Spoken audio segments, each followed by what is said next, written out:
التلحين بدون استخدام آلات موسيقية. نعم، يعني فكرة الأستاذ عبد الوهاب إنه ما يستخدم آلات. لا، لكن أصله يعني القرآن له أحكام في الغن والمد والقصر والحاجات اللي زي دي، فأعتقد تتعارض مع يعني عظمة القرآن.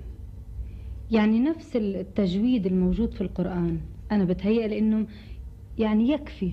طبعا، لأن الصوت هو نفسه نبراته، والإنسان كل الآيات اللي بيطلعها دي نهاوند دي رصد دي بتاع كل القراءة الإنسان يعني متعلمها.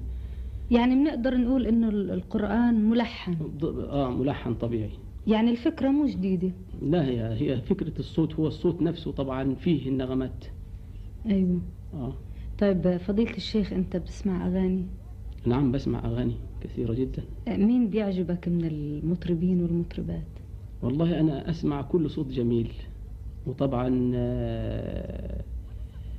الصوت الجميل زيادة بسمعه من السيدة أم كلثوم، كوكب الشرق والغرب، سيدة الطرب، سيدة الغناء.